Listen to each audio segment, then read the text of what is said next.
आपण मस्त 4 फ्रेश बन घेतलेले आहेत. आता याला मस्त कटिंग करून आपण माया वगैरे लावून रेडी करणार आहे. तर तुम्हाला दाखवतो ते आपण. तर हा आपला बन आहे मित्रांनो. त्याला आपण मधून मस्तपैकी कात्रीने कट करून घ्यायचं याला, जेणेकरून त्यामध्ये छानपैकी सॉस दोन्ही साईडला लागेल.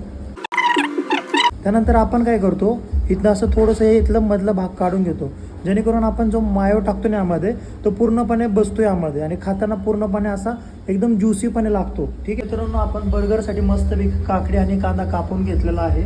तर आता आपण इथं मस्तपैकी सॉस आणि मायो दोन्ही लावून घेऊया.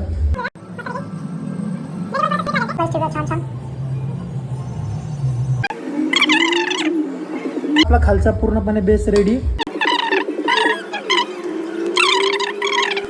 तर मित्रांनो, वरचा पण बेस आपला तयार झालेला आहे, खालचा तयार झालेला आहे. तर आता आपण टिक्की लावून घेऊया यामध्ये. मस्त टिक्की लावून घेऊया आपण. प्रूफ दाखवतो क्रंचीनेस आहे, बघू शकता. हे पण तर ज्यावेळेस तुम्ही खाताना मित्रांनो असं क्रंचीनेस तुम्हाला जाणवतो यामधनं प्रॉपर. त्या अशा प्रकारे आपले 4 बर्गर तयार झालेले आहेत. आता यांच्यासोबत 4 कोल्ड कॉफी आपल्याला थिक बनवायच्या आहेत.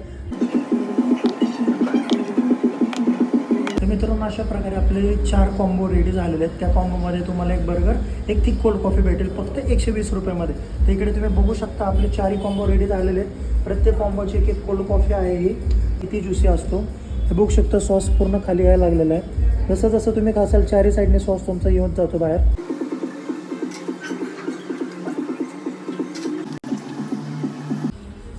आपलं बर्गर खाण्यासाठी यायचं कुठं तुम्हाला, कात्रज कोंडा रोड, इस्कॉन चौक, काना हॉटेलच्या अपोजिटला cafe Leona burger special cafe.